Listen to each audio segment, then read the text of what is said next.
Business owners, let's talk why your business does not have money to pay you your salary. In this video, I will give you 5 tips.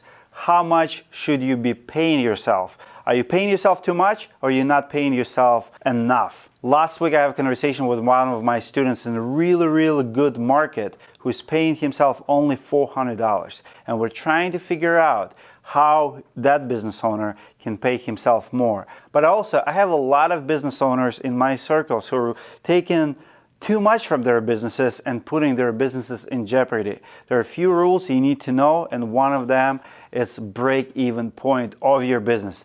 I will break-even point so you will understand how much you should be paying yourself.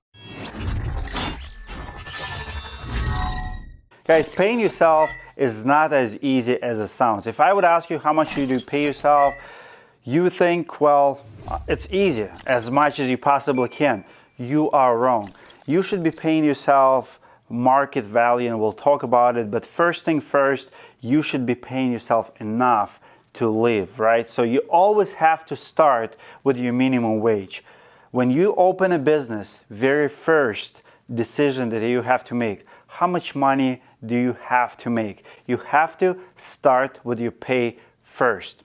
When I started my business in 2013, my roofing company, I was paying myself $1,000 a week. I did not care how much money is in my bank account. The rest was staying there. I was reinvesting money in my business. I was buying vehicles. I was paying employees. I was hiring people, all the business expenses. A lot of business owners are tempted by tap into business account. If you have $300,000 in your account, maybe it's time for a raise if you need more money. But first thing first, talk to your wife. Ask yourself, what do I really need? So for example, if you had $25 an hour job before you open your business, you probably have $800 a week lifestyle. There's no need for you to go from $800 to $3,000 a week. You probably can settle, let's say, $1,000. But ask yourself what's reasonable. Can you really survive? I don't want you to go back. I don't want you to jump too far. Just because you open a business, don't make a mistake that now potential is unlimited. It is, but you have to build it. So trust me, you don't want just start taking and abusing your business on the first year in business, because you will be out of the business if you are taking too much. But on the same note, you also have to make sure that your business provides enough at least to pay yourself. So rule number 1, start with your pay first, establish it, be conservative, pay yourself enough to live by, and never have increase until you really have to. You will get increases, but it has nothing to do with how much money is in your bank account, and I will explain it later. Everything is going to change in your business when you're going to start hiring employees. That's why rule number 2 is you have to create a job, or you have to do the job to support your revenue. Let me explain. A lot of people got it all wrong. So let's say you pay yourself $4,000 a month. $1,000 a week. Great. You're answering phone calls at the beginning. You're not that busy, so you can wear 5 hats. You're answering phone calls, you're doing your books, you're doing purchases, you're paying your bills. You don't have accountant, you don't have production manager, you don't have a sales rep. You are the business. You're wearing 5 different hats. Now you're getting a little bit busier, which is a good problem to have. You're getting behind in your phone calls, behind in your estimates. Everything's falling behind. You need to hire help. Great problem to have. You go out and you hire, let's say, a receptionist. She needs $2,000 per month, $500 per week. So now you have to make $1,000 for yourself and $500 for herself. The same will happen when you hire first sales guy, first production manager, first help on the field, repair tech. You get the idea. Now, here's what often happens. You get too busy, and let's say you still can answer phone calls and you don't have enough revenue to necessarily hire a person. So don't hire a person if you don't have enough revenue.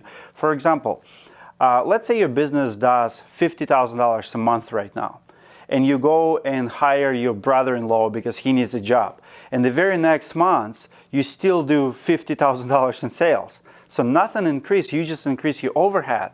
So that pay to your brother-in-law have to come from somewhere. You're probably not willing to take less.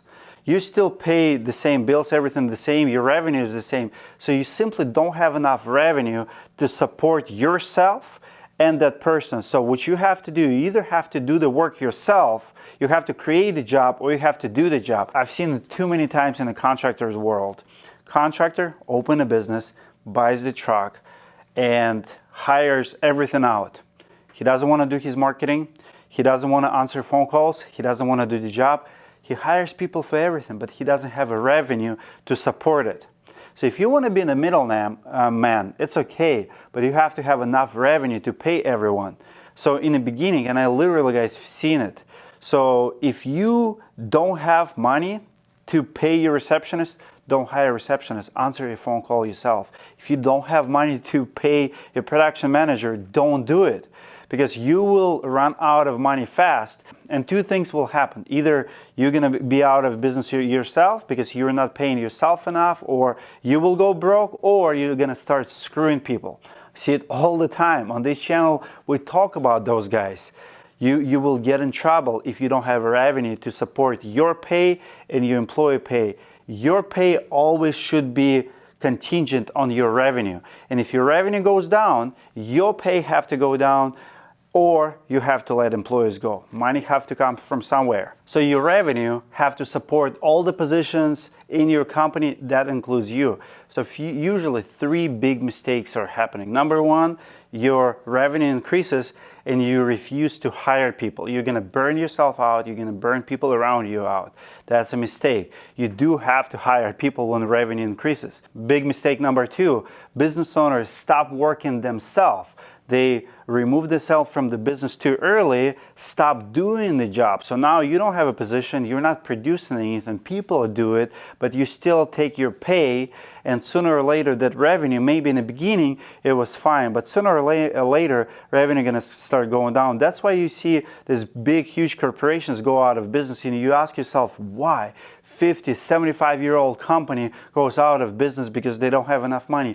Well, because management is too big. There's a lot of politics going on, a lot of people who are actually not working and managing. The same happens on a smaller level with smaller businesses.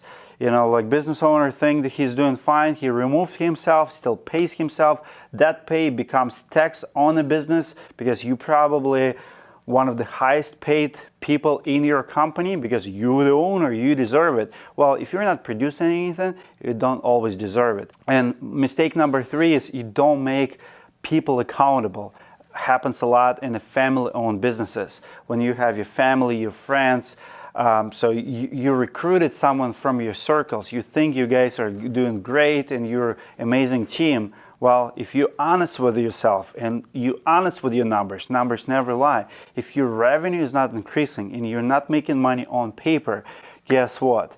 Maybe it's time for that relative to go, or your best friend. I don't care who he is. If numbers are not there to support your company, your growth, you either cannot pay yourself or them. You have to be accountable to your business. Treat it like it's independent organism, like treat it like it's animal or like a person. You know, you want that person to be healthy. You want your business to be healthy.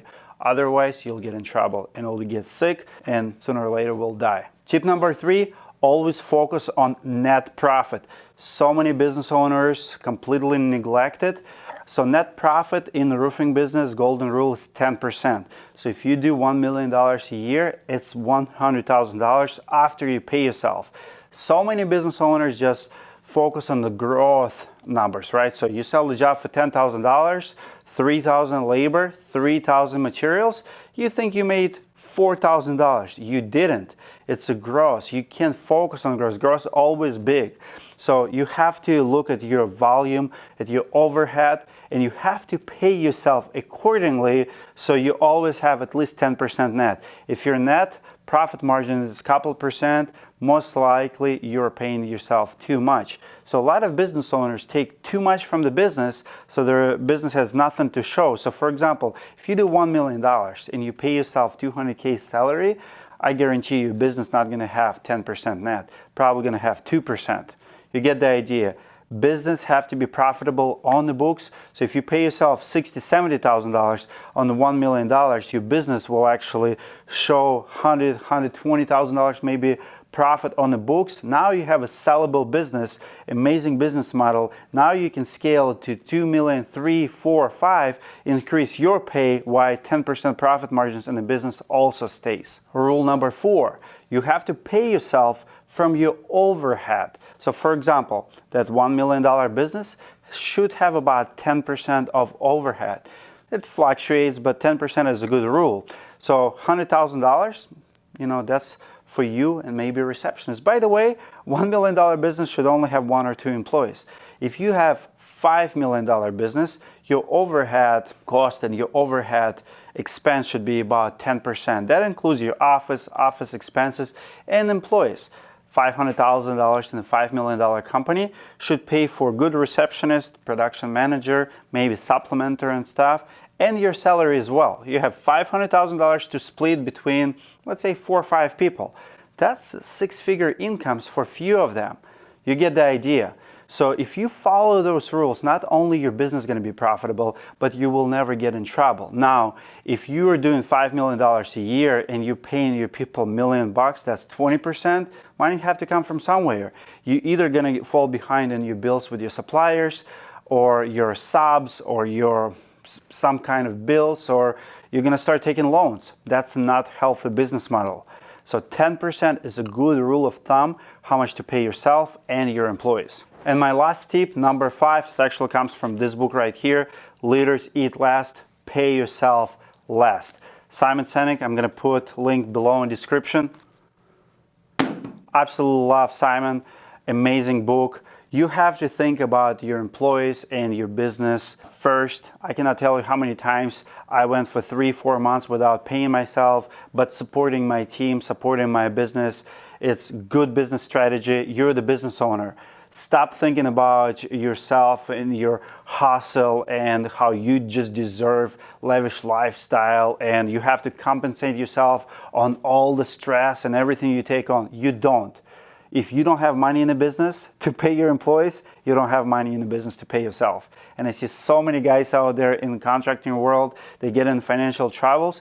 They don't want to sell the cars. My best friend sold his BMW to meet Friday payroll. I would do the same. This is how you operate. That should be your mentality. People will follow you for that when you put your company first. Just because your name is on everything, people think, well, I take all the risk, I take all liability. Well, welcome to my world. You're the business owner. You should do that.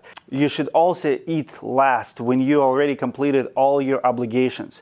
You make promises to your employees to pay them, pay them. You make promises to your suppliers to pay them, pay them. To your sales guys, pay your bills, all of that. And after all of that, if you're smart enough, you will have enough money to pay yourself. Now, sometimes you have to be conservative. Here at this channel, we're exposing bad business practices. One of them is hiring too many people, not doing the work, and when you get in trouble, just screw people. I think a lot of business owners become scammers, not because they were bad people in the first place, but because they've seen that they were in a financial hole, and to get out of that hole, they simply could pay pennies on the dollars to their sales guys, to their subs, to people who actually did do the work. That way, they saved hundreds of thousands of dollars in some cases, got away with it, and now it became business model. Unfortunately, in the roofing business, many storm chasers, many bigger companies, that's how they operate. They hire you and they shorten you on the back end because they're not efficient, they are not willing to take less themselves. They don't want to adjust. What you see, guys, on the Facebook is not always a real picture. Just because business owner drives Ferrari and have nice boat does not mean that his business is profitable.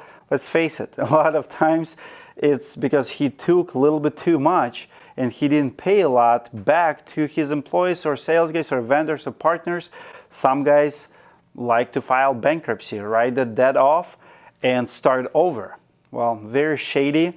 On this channel, we'll be talking a lot about it, but I want you to run a good, clean business model. Those are 5 tips that I have, how much to pay yourself. Hope it helps. Comment below. I want to hear from you. How much are you paying yourself? Are you paying yourself salary? Are you paying yourself distribution at the end of the year based on your profits? How much do you pay your team? And what are you basing your numbers off? And if you guys need any help, comment below. I'll reach out to you. We have content like this in Roofing Business School. I like to get on the phone calls with the students. I do it every single week. And financial discipline is the hardest discipline out there, because as a business owners, we're often delusional. We don't like to see hard truth. We're visionary. We always chase numbers and sales, and unfortunately, those numbers and sales, they just don't exist when your business is already in financial ruins. You have to fix everyday operation. You have to put money in the bank first to chase that vision of yours. So comment below what you guys think. I'll see you in the next video.